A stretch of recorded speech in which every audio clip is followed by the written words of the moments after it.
day, Internet. This is DTNS Live for Thursday, the 20th of February, 2025. From Studio Animal House, I'm Sarah Lane.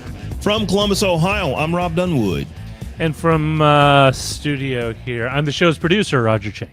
Studio here, you're keeping with that one? Here, hair, whatever. It's all good. Yeah, not everywhere.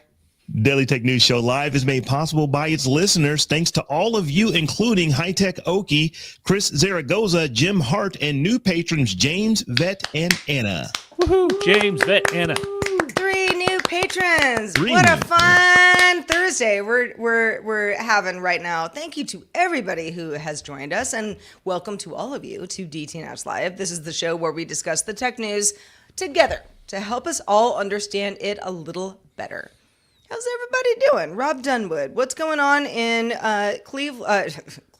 Columbus? Because I have heard that the cold snap has not let up. Oh, it's not let up, and it's not supposed to, I don't think, until this weekend. I think this weekend we might get above freezing, but it's in the mid-teens right now where I'm at, Columbus.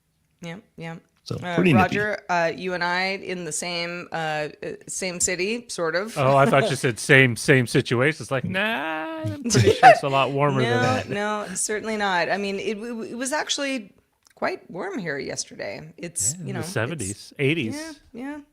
There's that. All right. Well, Robb, we hope you stay warm and safe as we go through the quick hits. Apple's analyst Ming-Chi Kuo reports that Apple has plans to introduce its own in-house Wi-Fi chip across the entire iPhone 17 lineup in late 2025, replacing Broadcom's chips. This follows the launch of Apple's C1 modem in the iPhone 16e, marking another step in Apple's push for in-house connectivity solutions. Amazon announced it will close its Android App Store on August 20th, which halts new app submissions from developers and discontinues its Amazon Coins digital currency for apps and games. After this date, users can no longer access the App Store on Android devices, but the company says it will continue to operate on its own devices, such as the Fire TV and the Fire Tablet. Amazon confirmed that any remaining Amazon Coins balances will be refunded to users at the time of the shutdown. The Securities and Exchange Commission launched the Cyber and Emerging Technologies Unit, or CETU, or C2, designed to protect investors from fraud in crypto and AI. This replaces the 2022 Crypto Assets and Cyber Unit and is designed to work alongside the newly created Crypto Task Force. Got a lot of names. Nvidia launched something called Signs, an AI-powered platform that helps users learn American Sign Language, also known as ASL, through a validated sign library, a 3D avatar, and a real-time AI feedback. The platform also crowdsources ASL data to build an open-source dataset of 400,000 video clips, supporting future AI-driven accessibility tools. Nvidia wants to enhance signs by incorporating facial expressions, regional variations, and improved user experience in collaboration with ASL experts and researchers. Google is removing Gemini from its main iOS app, pushing users to download the standalone Gemini app instead. This move aims to strengthen Gemini against AI rivals like ChatGPT, but risk reducing accessibility because people might not download the new app. Google has notified users of the change, directing them to the App Store for the standalone Gemini app. Twitch is now allowing most minor infractions expire after 90 days, while more serious violations, hate speech being one of them, lasting up to 2 years, with the most severe still leading to immediate suspension. Suspended users can now apply for reinstatement after 6 months, but repeated violations will face increasing penalties. The update helps long-term creators by preventing minor infractions from piling up while still reinforcing adherence to their community guidelines. An Australian online safety report from eSafety found that children can easily bypass social media age restrictions as the government in Australia prepares to enforce a groundbreaking ban on users under 16 by later this year, late 2025. The study included a national survey of children from ages 8 to 15 and input from major platforms like YouTube, Facebook, and Twitch. While most social media companies already bar users under 13, Australia's new regulation sets a global precedent by imposing stricter access limits.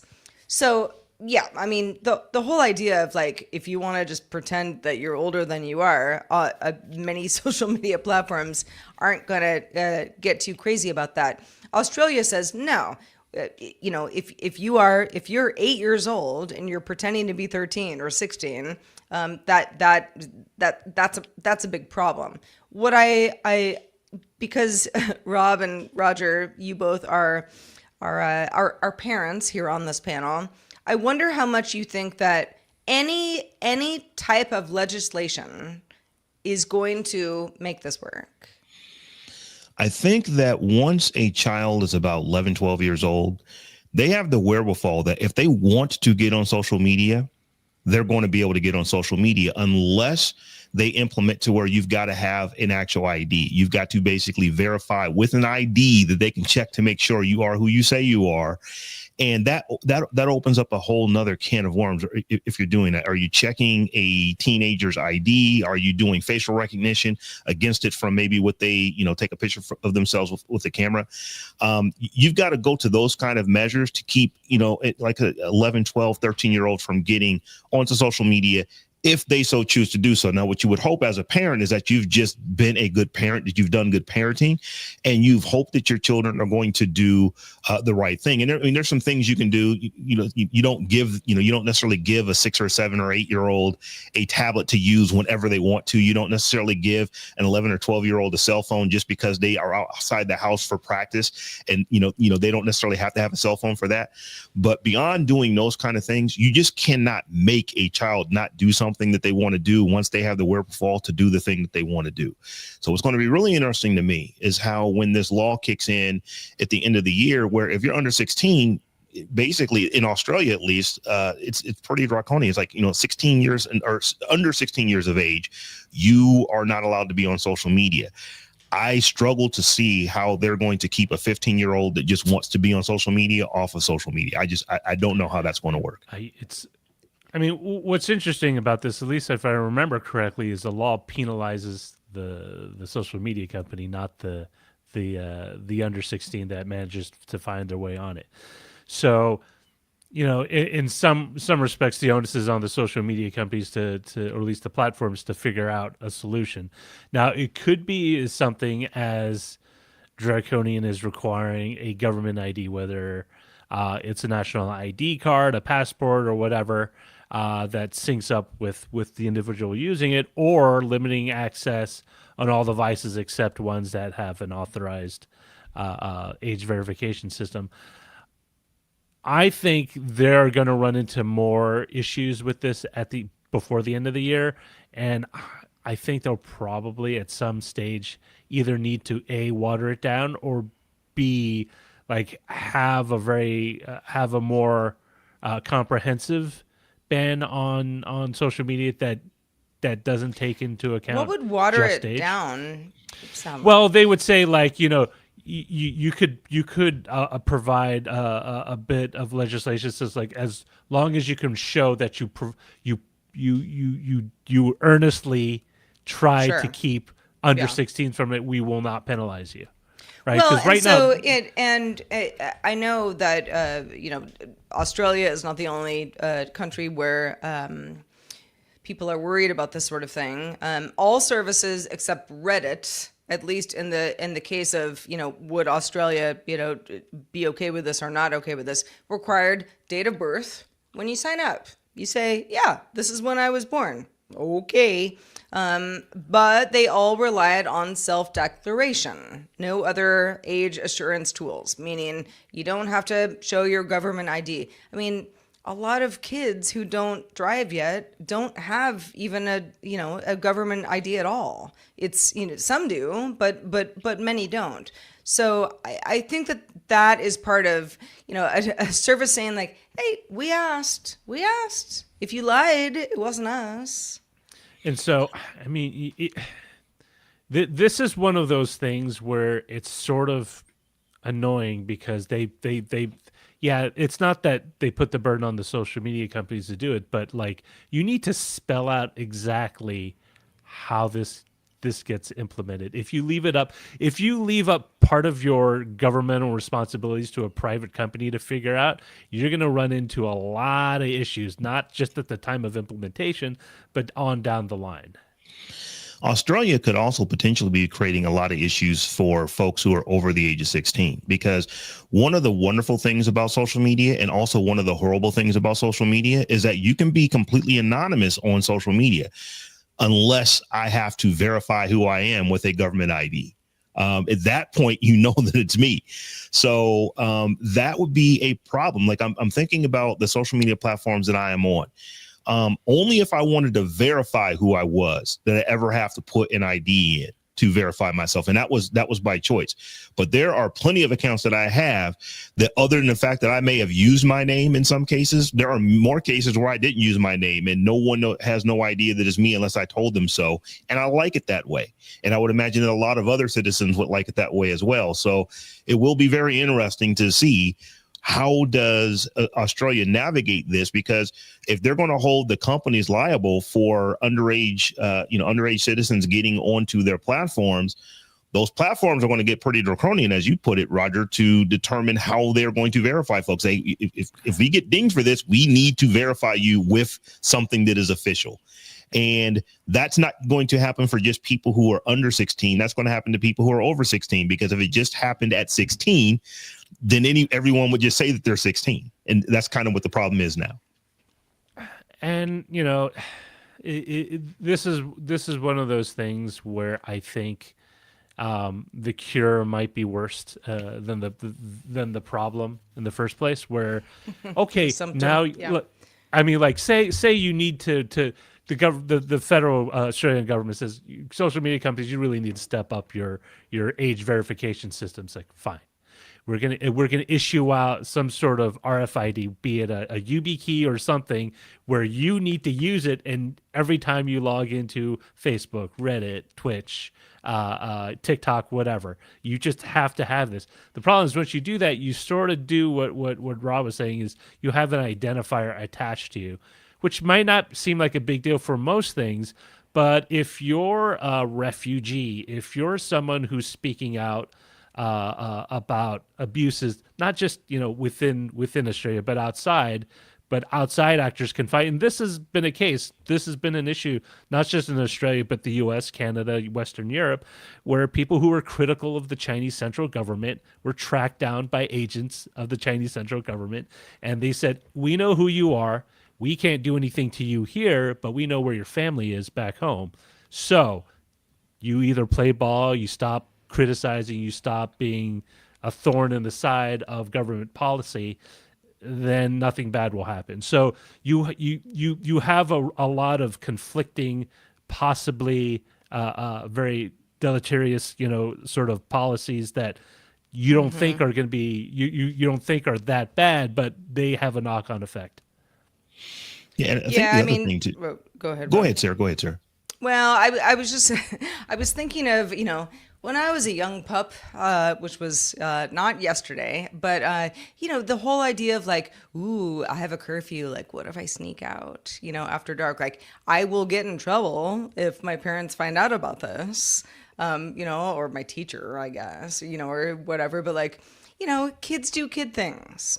This feels like it has less to do with, oh, we want to keep people off of social media, and more to do with, we want to know who's, saying who they are and when.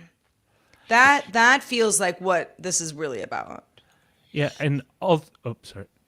I think that what you have to do, if you really want to have better social media, there are some rules you can put in place, but it really comes down to parenting. You have to rely on what the parents are doing. You have to teach your children that, hey, I don't want you on all these social media platforms. I'm going to let you have this one. And then as a parent, you've got to get on it with them and like you check what they're doing. Sadly to say it, most parents just don't do that. Many do, but most don't.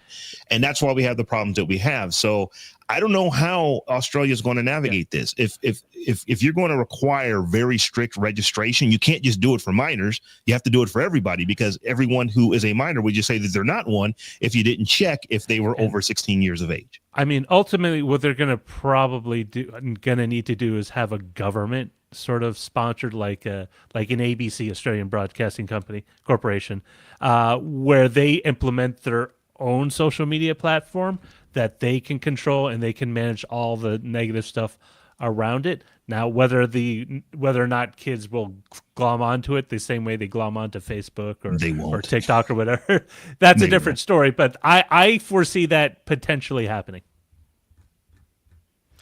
Well, Rob, let's talk a little bit more about YouTube and how maybe we could pay less for an ad-free service coming soon. Absolutely. So YouTube plans to introduce a new lower price version of its paid video service, YouTube Premium, giving subscribers access to podcasts and videos like how-to clips and vlogs without advertising. The package, dubbed Premium Lite, will be announced soon in the US, Australia, Germany, and Thailand. And according to a person familiar with the matter, the service will target viewers who primarily want to watch programs other than music videos. This would be me. I personally have never signed up to YouTube Premium just because I already am a Spotify user, Spotify Premium user, and I pay for all my music and everything there. So if I ever felt like I was going to go to YouTube and have to pay for it again, just not to watch ads, it's just like, I'm just not doing that. They've never been able to get me because the pricing, although it has not been announced for Premium Lite, it would have to be somewhere south of the $14 that YouTube Premium currently costs here in the US. Is $13.99. Now, there are screenshots that are floating around, threads showing that there's an Australian price for Premium Lite as $8.99 Australian, roughly half the price of the Premium at $16.99 Australian. That's still fairly expensive, but it's in the range of what I might be willing to pay for. Like I said, it's certainly a dock on the price. Yeah, because I don't know that I've ever purposefully watched a music video. I don't listen to music on YouTube. It's just not where I go to. I have Spotify. My whole family's on Spotify, and we're relatively fine with that service. So I am one of those people that I will just skip the ads when I can skip them. Sometimes I'm sitting there for 15 seconds, 30 seconds. I've seen they're up to a minute in some cases now. But it's like, when I get those ones that are a minute, it's like, do I want to pay $14 for this? And the answer is always no. Now we'll have to see if it comes out, and let's say maybe it is like $6-7 here in the US. I might be gettable for that price, because like I said, I don't need the music. Yeah. I mean, Rob, Roger, and I, we all said in our pre-show, just talking about some of the stories that we were about to talk about on the show. None of us pay for YouTube Premium.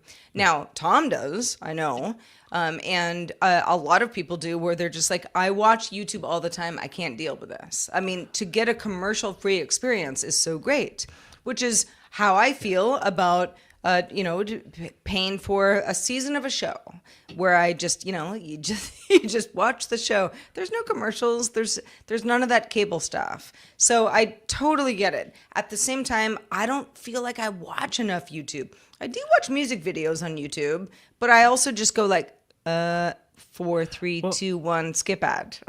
Yeah, I know. And then I watch it. I'll also add, like, my kids listen to music videos, but they're not the original music videos. It's someone who's made like an animation and uses that song. Does that get covered under this?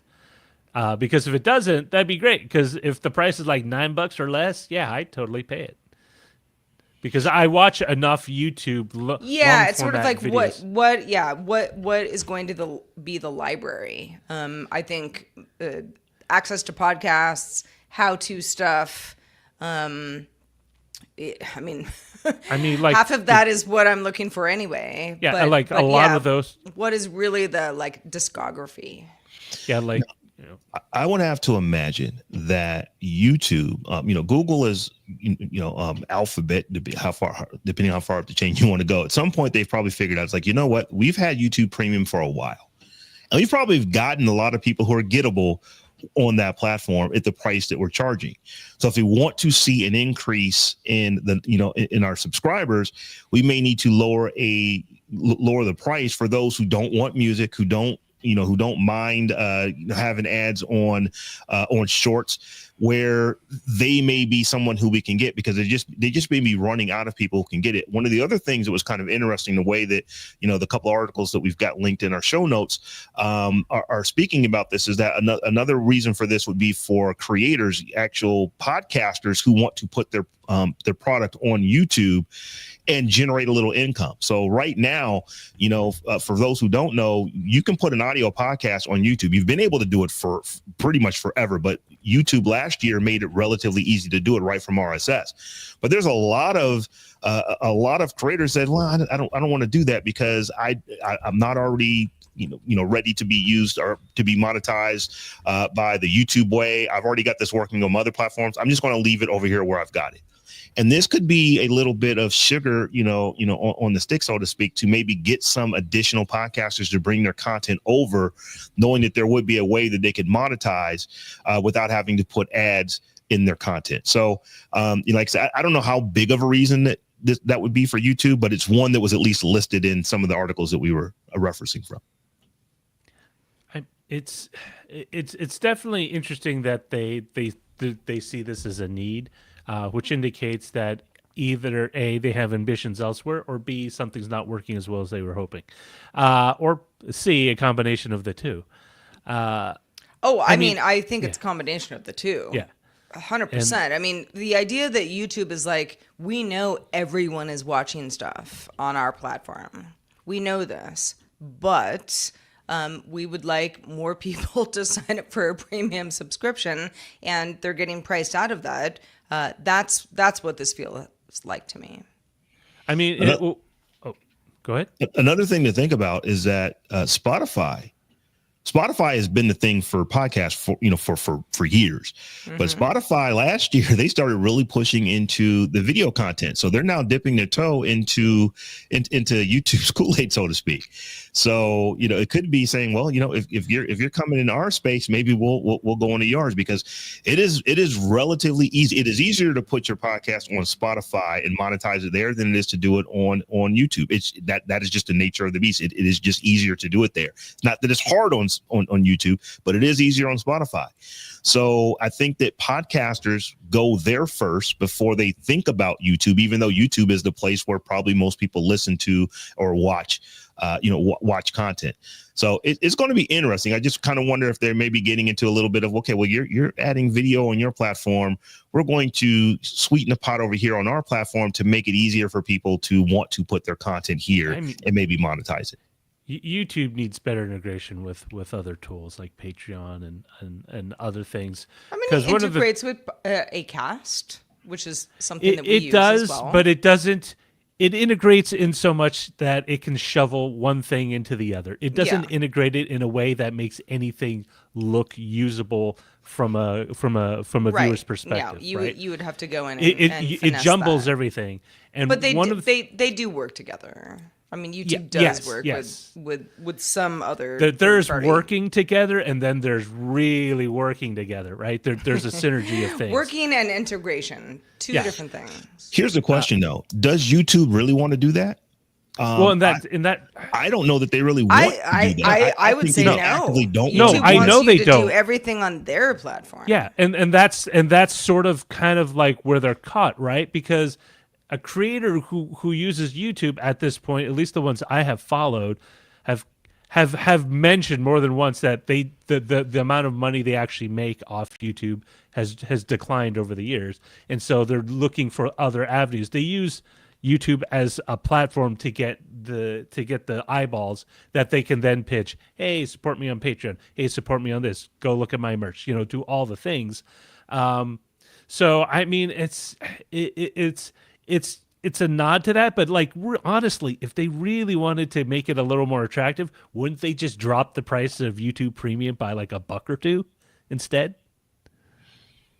Well, that's kind of what they're doing here. I mean, really, I really do believe that the big reason for this is that they have looked at the numbers. They know that they know how fast populations grow. They've got that kind of data. And I think that they're like, if we want to make more money, we need to create a lower tiered price that's going to get people who simply will never pay $13.99 or $16.99 or whatever the case is, wherever you are located, you know, in the world. There's just, like I said, you know, I think Sarah and I are both saying, I think, Roger, you're saying the same thing.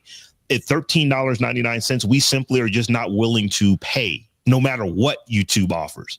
But if it goes south enough, we may. And I think that maybe that is like, where YouTube is coming let's in. talk $5 a month. I still might just be like, skip ad, skip ad. But the more that YouTube becomes a place that a lot of people are watching their content, and this is a real thing. A lot of people truly feel that way. Then, for the rest of us who are like, am I ready for that yet? It's like, bring down the price enough and I might try. You bring up the price, but the problem with all these, this tierification of things is that at some point it starts to confuse the consumer. They said, I paid for X and I thought I was getting X, but in fact, I actually was paying for Y and I'm only getting Y. And it kind of frustrates and it will kind of turn off people. Not so much that they'll stop using YouTube, but they'll take the Sarah attitude. It's like, well, I can just click skip if I can sit through 5 or 6 seconds of this ad for like weight loss medication or something. It also, I think a lot of it has to do with the way that you're watching YouTube. I mean, for me, I do not watch YouTube on my big screen in the living room. I mean, sure, I do sometimes. But it's more just sort of like somebody sends me a link, I watch a video, and like click through the ads, and it's all good. If that really is your hangout experience, then I think this is all a lot more attractive to a lot of people. Anytime you lower prices for folks who want to have that lean back experience. Well, folks, we'd love to hear what you have to say about this and anything else. If you'd like to give us any feedback on any of the stories that we talk about, you can do so by coming over to DTNS Show on X, Instagram, Threads, Blue Sky, and Mastodon. For TikTok and YouTube, you can find us at dailytechnewsshow.com. Roger Chang, how excited are you about a new James Bond movie? I will be excited as soon as they announce who's going to be the new titular character, because Daniel Craig has hung up the tuxedo, as it were. But Amazon MGM announced a deal that gives the studio full creative control over the Bond movie franchise. Michael G. Wilson and Barbara Broccoli, their stepson and the daughter of Albert Broccoli, the producer of the early James Bond films, will continue to co-own the property as part of this joint venture, but they have they're allowing Amazon MGM to make creative decisions. Casting, direction of the movie. Is it going to be like a Mission Impossible movie, or is it going to go back to the tried and true Bond style? And what's interesting is that when Amazon acquired MGM back in 2022, they had full rights to distribute all the James Bond movies, but when it came to producing a new one, Wilson and Broccoli still had control over all of that. So now it gets the there's a lot more control that Amazon has now. What's also interesting, and it wasn't noted, but I found this out in a roundabout way, is that Ian Fleming, the original author of the James Bond novels, he created the character, partially based on himself. It goes into public domain in 2035 in most places outside of the U.S. Around the world. The U.S. goes on, and the U.S. will go on a little bit longer. Now that means that people can we got 10 years. You got 10 years. So there is, and seeing how long it takes to crank out a James Bond movie, in at least by my last count, maybe 3 to 4 years, 5 years between movies. They might feel a little impetus, like we need to get this stuff rolling sooner rather than later. But my question is, like, with these franchises, they come with a turnkey audience, right? You have a lot of fans of James Bond. You have a lot of people who are familiar with James Bond. It's part of the English lexicon, right? You know, James Bond, everyone knows as shorthand for spy, and that of that nature. Does it not form sort of a double-edged sword though? Because then you have all these expectations you need to fulfill. Even though you don't have these two original owners of the movie or the franchise controlling how it's being treated, it still kind of narrows your path on what you can do. In the same way that when Amazon MGM got the rights to the Lord of the Rings, it was really just for the appendix or the errata, not the whole thing, right? Not the Sumerian, not the original trilogy. It was just a small subset, and they had to work with that subset. Well, I mean, I think so much of this, IP, film IP, is very hit and miss. It's like, look at the Marvel universe. Look at Captain America. It's like you have certain people at the helm, and people go, no, you didn't get it. Oh my gosh, why did anybody give this person the rights to, make the movie that I didn't want? I don't think that Amazon MGM are necessarily going to make a bad James Bond movie. They might. But I think that has a lot to do with just everything that goes into making a major motion picture. And we've seen that countless times. That's why movies that people are so excited about, they go like, oh, that wasn't really good after all. And it's a byproduct of having, honestly, in my perspective, to having too many hands in the pot, because it's such a high profile thing, right? Whether it's the actors, whether it's the director, whether it's the people cutting the checks, everyone wants to have their input, and you're trying to satisfy all these stakeholders. And what happens is a vision, an idea, a concept starts to get pulled in multitudes. And I don't think you necessarily, I mean, I think it's great that they have financial control. It could be the thing that really kickstarts this thing back into high gear. But as we've seen before, I mean, with other franchises, Star Wars being the most notable one, where you have a lot of conflicts that happen behind the camera because, again, so many stakeholders, such a high value property, such a high profile property, that it just comes with its own baggage. And sometimes I'm wondering, is it just better to start over with something, with a clean slate, with a new IP, instead of just using I mean, I get it. Well, I mean, when it comes to Star Wars, the answer is no, right? Yeah. It's like they're gonna milk that thing forever. I mean, Disney, will do anything Star Wars related, and with a lot of success. There's a lot of Star Wars stuff that has come out, after the trilogies, that I think are really great. But let's remind ourselves that people are trying to make money. Yeah. So Roger, question for you. So with Michael Wilson and Barbara Broccoli still owning owning James Bond, but they don't have any creative control anymore. Is that how this is working? So does MGM have the ability to go out and make whatever movie they want to make without having to worry about the owners of the IP? That's how it reads. Yeah, that they won't have to pass like, hey, would you guys give your approval to this idea for a James Bond movie? Okay, so it sounds like they basically are just, you're going to make a money and then they're going to take a piece of it because they ultimately own it. So it sounds like they're like silent producers at this point.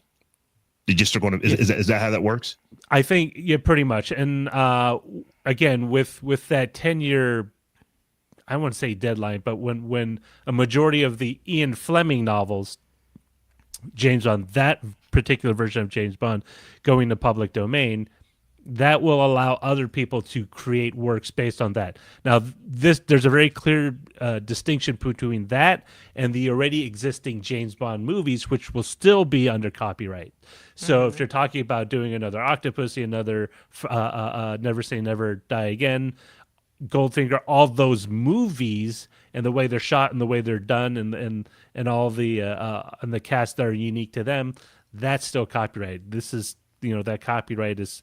But if you going to did public- like some sort of like animated James Bond in Hawaii yeah, you could totally do after, that. 2035, it's like fair game, right? Yeah. Yeah, exactly the same way that Steamboat Willie went into public domain, even though Disney still has the Mickey Mouse. Okay, makes sense. But it's weird because one of the tentpole things for a lot of streamers have been, these iconic IPs, right? Disney obviously did the Marvel Star Wars thing, Amazon MGM with James Bond, Warner Brothers had the DC, but also Harry Potter. Netflix was the unique one, and they started from scratch and tried to build their own, right? You had Stranger Things, Orange is the New Black. They created their own properties within it. In some ways, I think that might be the way to go because they're, again, a lot less baggage that allows you the freedom, at least fan-wise, to create something new. And because it's not so high profile, you probably don't have to spend as much initially, especially to secure rights and all the approvals and stuff.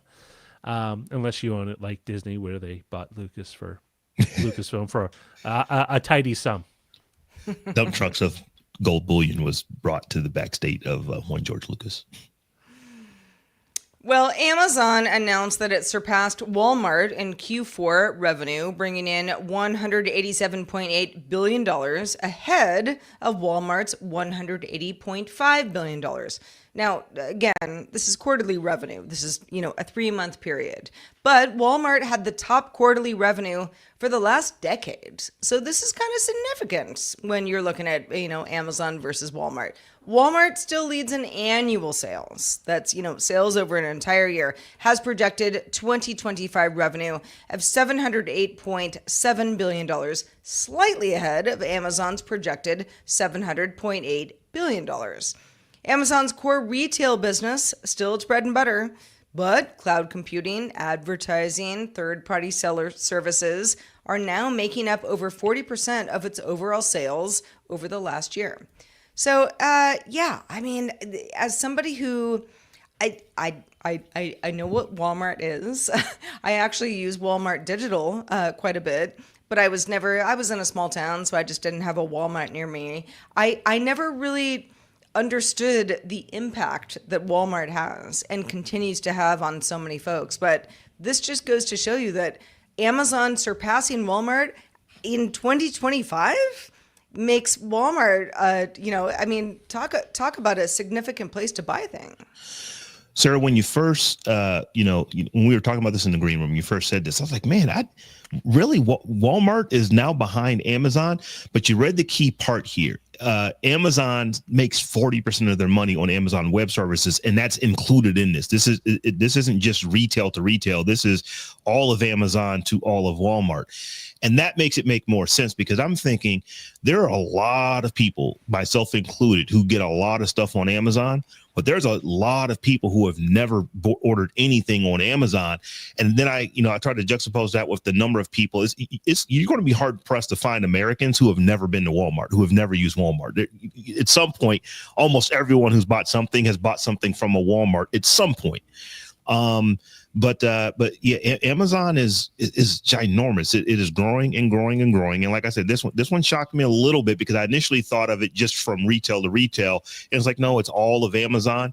But even still, that's a big feat to get in front of Walmart. Isn't Walmart like the biggest employer in the United States? I mean, I think it's the biggest, employer of people outside the federal, outside the federal government, of people. Although I think Target is catching up, but yeah, it's catching up, but it still lags way behind where Walmart is as far as the number of people that work there. So that is an impressive feat for what Amazon has been able to do. I mean, we're talking $180 billion. That's so much money these companies are making. $187.8 billion in a quarter. That's a lot of money. And that's revenue. That's gross revenue, right? That's before they deduct overhead like salaries and wages and this is it's just revenue. It's just what they had come in. It's not profit. And the thing is, retail is pretty cutthroat. Like retail has thicker margins than like running a restaurant, but they're not that much better. Maybe slightly better than supermarkets or grocery stores,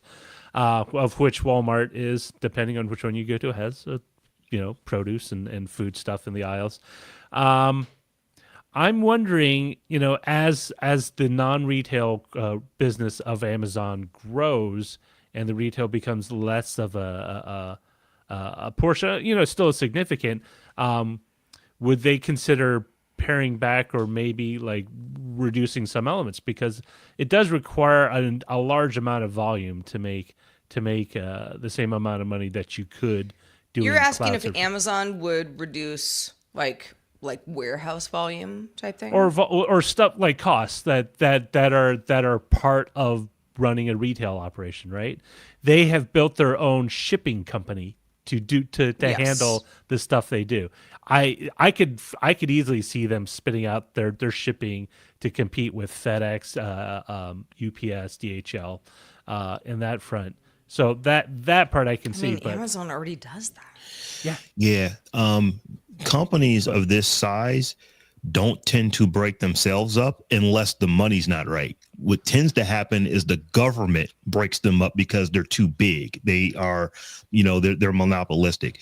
So I don't see Amazon, saying, you know what, we're doing so good with Amazon services, we're going to just not make all the money that we can with these other things.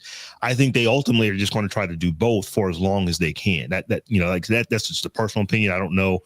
Maybe the data might show something different, but I am trying to think of a company that was this large that just said, you know what, let's just break ourselves up when everything seems to be going as smoothly as it does for Amazon. And not to say that everything is just smooth running. I mean, Amazon's got issues around the world.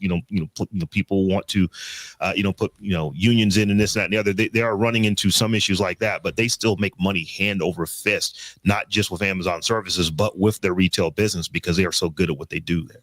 Well, it's not so much getting rid of the retail business, but literally slimming down what they offer to the stuff that's the most profitable, the least hassle to deal with, the least number of returns, right? One of the things that I really liked about Amazon in the day was I could get certain electronic components. I could get little weird tools that I could not find locally at a hardware store, a big box store, or anything. It's just like the weird thing that you could, but at this point, Amazon is more of a marketplace for a lot of those, and not so much the seller of that. So I can see them keeping that, where they're just the platform, the Amazon platform, where you buy stuff, not unlike an eBay, but just having the stuff on hand, having all those people ship. I mean, that's an enormous amount of overhead that you're paying for. I mean, even if you pay federal, national, a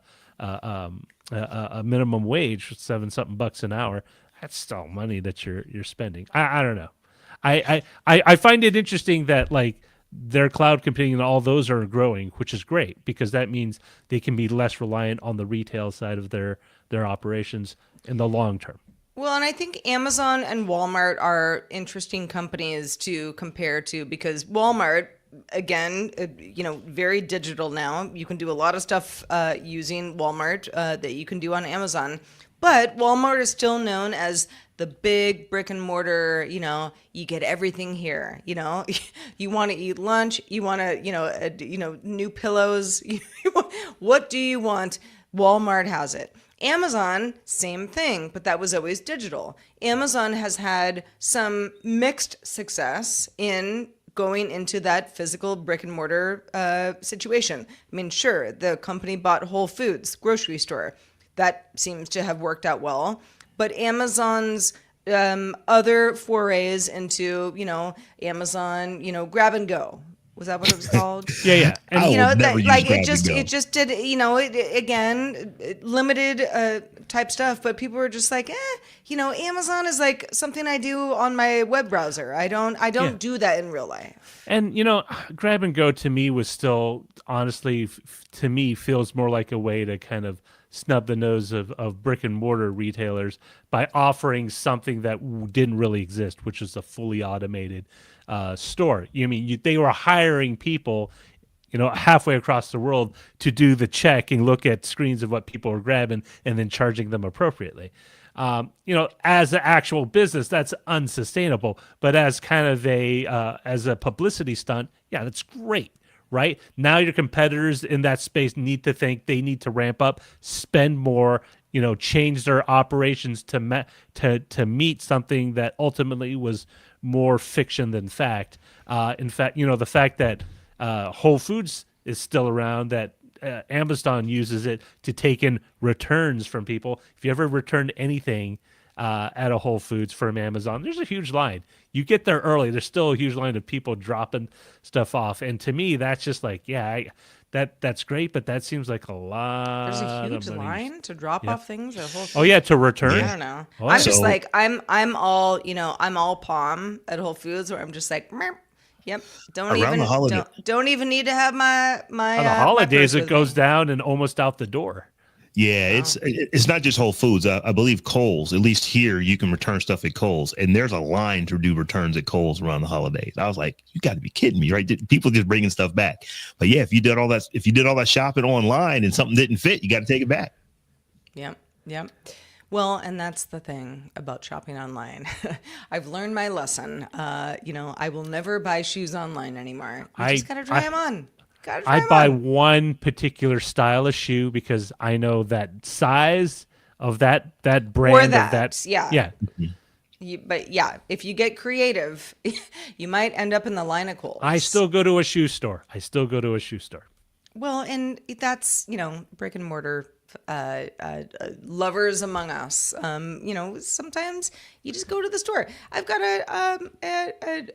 a tool shop down the street, and I went in the other day and I was like, do you guys have a hammer? And they were like, yeah, we have like 19 hammers. Like, what kind of hammer do you like? And I'm like, perfect. This is so easy. Rather than me like spending all day online on Amazon or Walmart or anywhere else. Amazon requires what's the hammer that I should buy? Well, Amazon requires you have an understanding of exactly what you want, and you know what you want, because you're going to be returning it if not.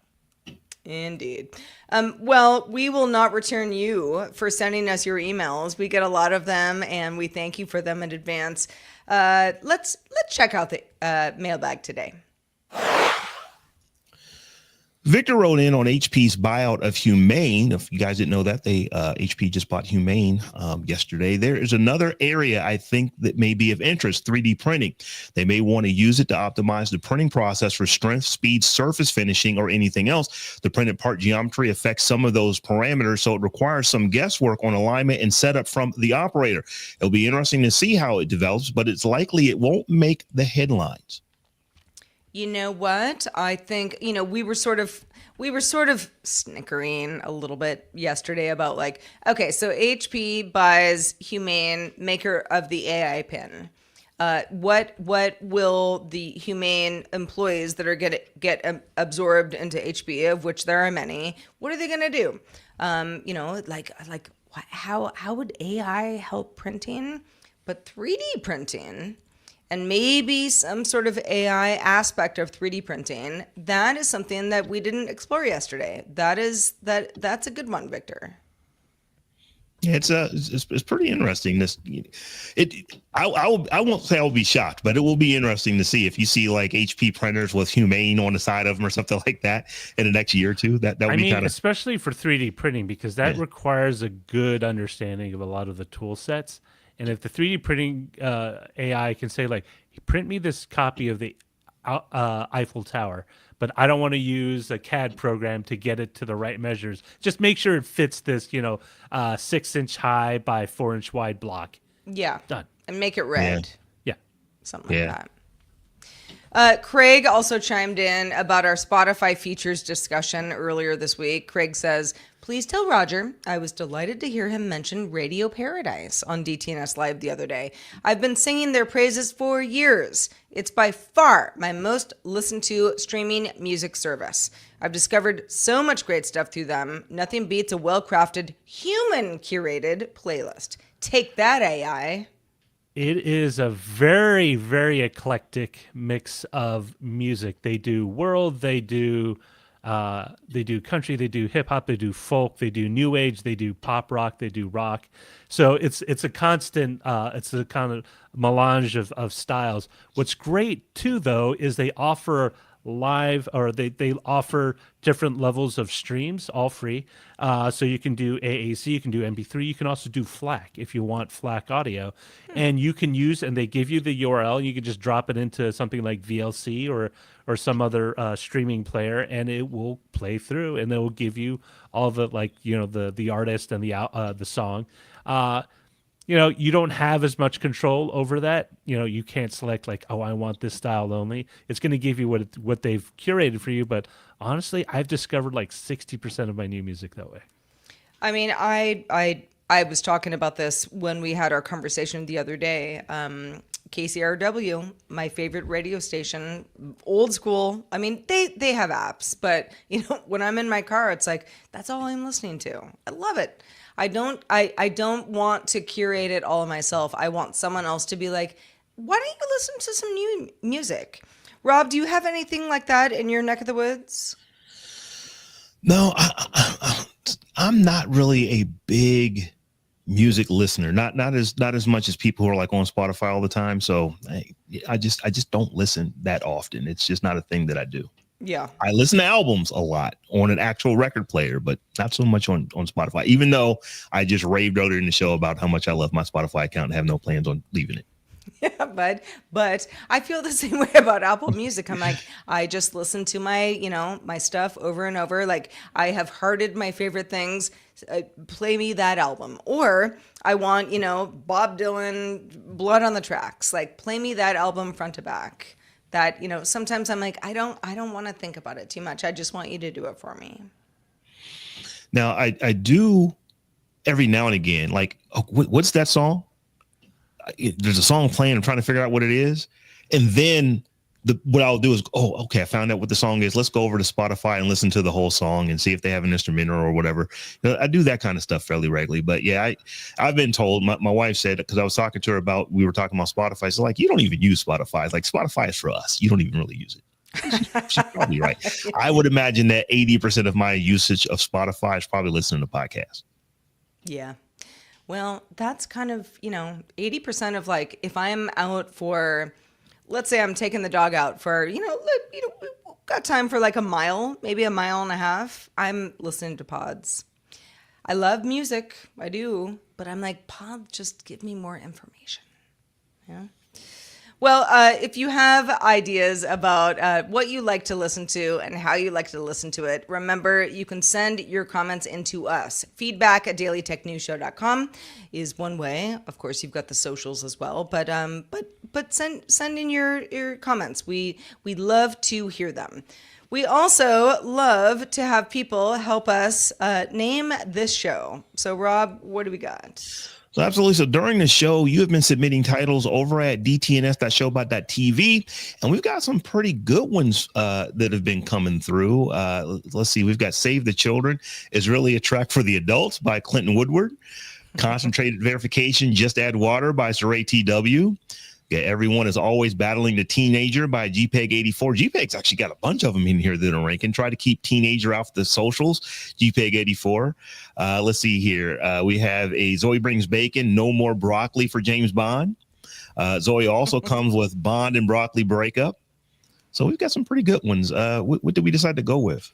Even though I really liked Shaken and Stirred by Amazon from Fred819, we did go with A Prime Gold from GPEG84. A Prime Bond. Bond. What did I say? Gold. You're thinking of Goldfinger. I'm thinking of Goldfinger. You know what? It's funny. Too much James Bond in my head. Yes. A Prime Bond. Yes. A Prime Gold is it'll be the next iteration of that series. Good stuff. Well, so Rob, I know it's been really cold in your area of the world. Do you have anything fun going on this weekend? I'm going to be heading up to Ashtabula this weekend. Unfortunately, had a friend whose parent passed away. But knowing my friend and knowing my friend's parent very well, this is more of a celebration of life than anything. So although I'm sad that I can't talk to my auntie anymore, she lived a great life. So I'll be going to celebrate one of my closest friends' mother passing away. Aw, well, I'm sorry about the loss, and I'm happy that, it sounds like it's going to be a celebration of life. It'll be more, like I said, it'll be more like a party than it will be like a somber, solemn, thing going on. So like I said, just like, am I looking forward to it? Not for the reasons that have happened, but like I said, it's going to be fun seeing folks and just celebrating, Yeah. fine woman's of life. sorts. Exactly. What about you, Raj? This weekend, I think I have to help with cookie sales again. Is it Girl Scout time? It's Girl Scout time. It's Girl Scout time. Yeah. Girl Scout So time. you basically picked up a part-time job, huh, Roger? Yeah.